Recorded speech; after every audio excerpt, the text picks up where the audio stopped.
అందరికీ నమస్తే. ఎలా ఉన్నారు? ఈరోజు జ్ఞానభూమి పోర్టల్లో RTF reimbursement of tuition fees గురించి తెలుసుకునే ప్రయత్నం చేద్దాం. ఏం డాక్యుమెంట్స్ ఉండాలి, లాస్ట్ డేట్ ఎప్పుడు, పూర్తి వివరాలను మనం ఈ వీడియోను తెలుసుకునే ప్రయత్నం చేద్దాం. స్టెప్ బై స్టెప్ మీకు వివరించే ప్రయత్నం చేస్తాను.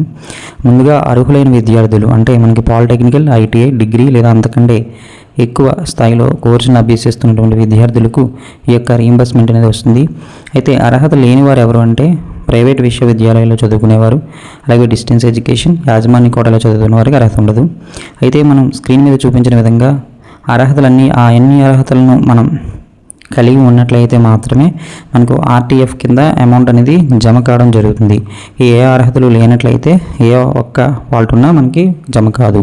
ఆ యొక్క స్క్రీన్ మీద చూపించిన విధంగా ఫామ్ అనేది ఉంటుంది. ఫామ్ను ఫిల్ చేసి జిరాక్స్ షాప్లో కూడా మనకి ఇస్తారు. ఆ ఫామ్ను ఫిల్ చేసి అందరి ఆధార్ కార్డులు జిరాక్స్లు, rice card xerox, student ID card xerox అన్నీ కూడా మనం జత చేసి సచివాలయంలో సబ్మిట్ చేయాలి. వారు ఏం చేస్తారంటే జ్ఞానభూమి పోర్టల్లో లాగిన్ అయ్యి 6 స్టెప్ వెరిఫికేషన్ పెండింగ్ రిపోర్ట్లో వాళ్ళు సచివాలయంకి కేటాయించబడినటువంటి లిస్ట్ మొత్తాన్ని చెక్ చేసుకుని ఆ లిస్టులో ఉన్నటువంటి పిల్లవాడికి ఇన్ఫామ్ చేస్తారు, లేదా పేరెంట్కి ఇన్ఫామ్ చేస్తారు.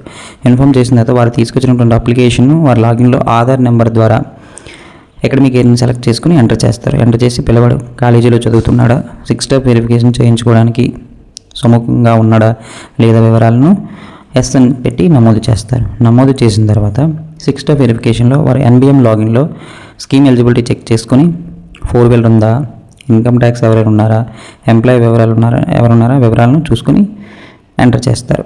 అలాగే రైస్ కార్డ్ నెంబర్ కూడా ఎంటర్ చేయడంతో ఈ యొక్క ప్రక్రియ అనేది ముగుస్తుంది. Thank you for watching. Thank you.